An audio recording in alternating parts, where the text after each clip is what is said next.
text message that I received from the defendant's cell phone. The doctors called the whole family together and made the decision that it was in the best interest to let Stephen go. Why did I send that? I sent that for a reason, because this woman is crazy.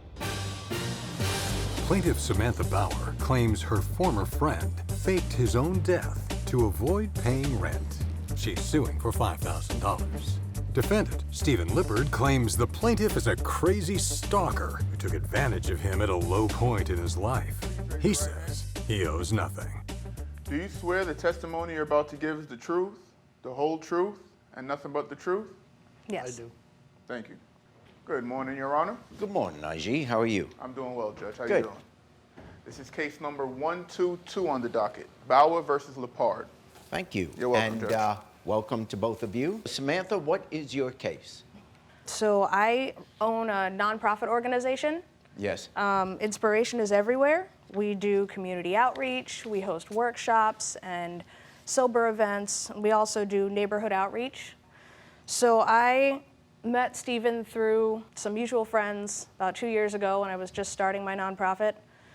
He told me that he also had a nonprofit. He did non-denominational church services and performed marriages, as well as had a DJ company. So we started working together because our goals and missions were aligned. At the beginning of this year, the Veterans Post had to shut down because of COVID. So I suggested to the defendant that we start looking for alternate event space. I found a space downtown where it was large enough for his church services as well as the events that I wanted to throw. And we agreed with another member of my board that we would split the rent 3 ways at this place and the utilities 3 ways. And how much would that be?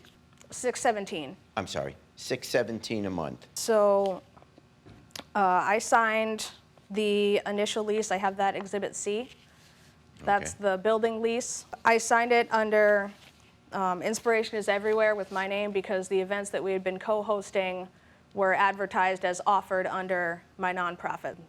Exhibit D is a sublease agreement that was signed by myself and Mr. Lippard, as well as our third party, and that was at a board meeting in August. Okay, I Shortly see that. thereafter, I had been trying to call and text message the defendant regarding, our first payment of rent. We had to put up first, last, and security on this new office.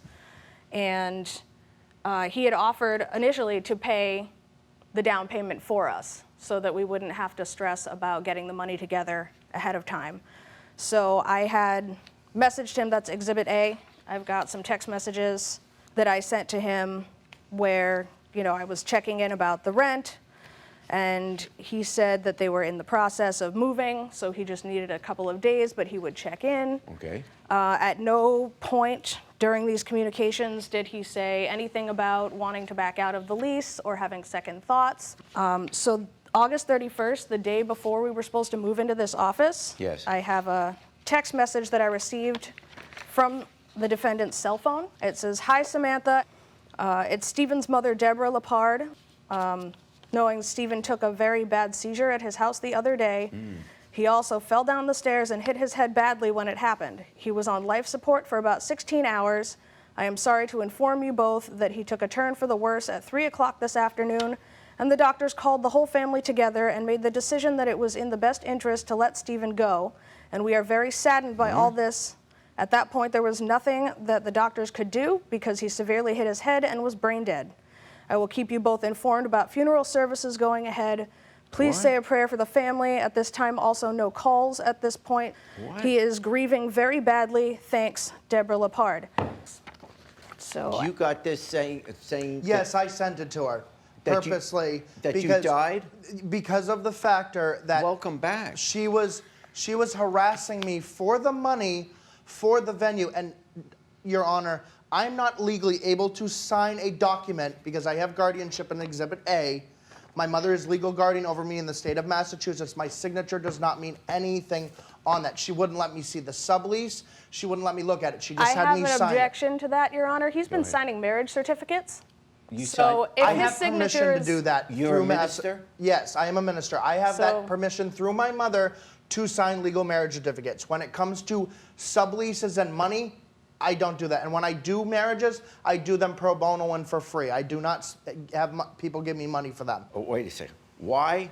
Why did I send that? I sent that for a reason, because this woman is crazy, okay? What? She would show up at my house randomly, trying to come in my house like she did, I think it was August, and I never sent the text to her first. It was to her friend Heather, not to her. It's okay? directly to my phone. And the reason I did this is because I was going through a very stressful time with my brother that just got paroled last year and was becoming out on parole, okay? I sent the text because I wanted her to leave me alone. I should have said just stop texting me, leave me alone, and stop harassing me. But I did this for a reason, because I didn't want to be involved in her situation. Okay. And you were going to set up a memorial service? No, she was. She was going to set up the memorial service first and pay for all the funeral costs and stuff like that. Yeah. Well, did you feel a little bit bad about that? No, because she's done dirty things to me too. Okay. She's. Okay. So you're. I am mentally incompetent through the Barnstable courthouse. Show me that you're. It's Exhibit A, Your Honor. Okay. Let me take a look at it now. You showed me the document where, and there's a question about whether he has the whether he's allowed to sign.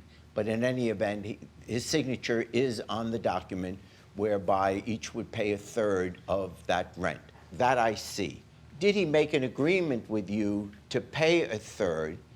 And has he, over the years that you've known him and the years you've been working together with him, you guys have made agreements? Is that right? The only reason I signed that sublease is I thought the building was going to be big enough. I saw the video that she posted on Facebook. It's a very small Your Honor, studio. it's a 1,300 square foot room. It would have not held a big enough church service for my parishioners and keep my stuff in there. Your Honor, he faked his death because he had no intention of paying anything towards the sublease agreement. I had that no he intention signed. of paying it. The thing is, my signature is not legal on the document. Okay, So then he let's go to knowingly that question. and Let's- willingly decided to defraud me by knowing that he wasn't supposed to sign anything and Oh, but agreeing to like do you it were anyways. telling your ex-husband and the Well, courthouse remember, that we're not DCF talking about other people's relationships. If you look at the guardianship document, I'm it looking- says mentally incompetent. And this was from 2007. Yes. Okay. And it's still in effect till today. Didn't say wasn't. I said it's from 2007. And it says the guardianship includes, and the box that is X'd is, I'm quoting, the authority to consent to ordinary medical care only. What you signed had nothing to do with medical care. It had to do with renting a hall. Right, but through the Barnstable courthouse, they say. I'm just reading what's I here. know, but my the point signa- is, you signed it in your. Yes, in my yeah. mind, I signed it for a reason, and I will Be- admit to that. But I've seen the But space. because you said that, when people tell you, hey, let's go in together, we'll each pay a part, then each person says, yeah, I could pay that part, I'll go ahead with the agreement. So she goes ahead and makes that agreement because you told her. Right. So she had every right to go ahead, and now suddenly you stick it to her. But she and said two this- things you did, which are not honorable, and you know that. For whatever reason, you decided to fake your death. You tried to get out of an agreement that you made with her. But that wasn't the reason for the okay. text message. Sorry. Okay, Sorry. but you still to this day don't want to pay her. I was told. Okay, I was unless you're told- saying hold on. you. I was told. Are that- you saying that you will pay her? Because then No, I won't pay her because I Okay, was told. so you're still hold on saying- a sec. I was told that was a Hold on a sec. sublease. I don't hold on. a sec. I was Stop, told that sir. that was. No, I'm going to say Sir, no, this. stop speaking. The judge is talking. I- Stop Okay, speaking. you The have to. judge You're in a talking. court of law. You can't just keep walking I out. was told that was a sublease. I was going to sign the new lease when it came out, and she never had me sign it. How surprised are you that this is suddenly becoming an issue? This has been a complete and utter shock. The way that we worked together the past 2 years, there have been very few issues. He never mentioned the fact that he So wasn't allowed to sign anything. you never ran into this kind of situation before. Right. This was Okay. completely out of the blue All right. and devastating when I thought that my friend had died. I'm sorry, Sam. I'm very sorry, and I apologize. Thank you. Do you want to amend your suit at all? No, Your Honor. I find for the plaintiff $5,000. I'm going to decline an interview. I don't want to interview, please. It's still a devastating loss, whether or not he's dead or not.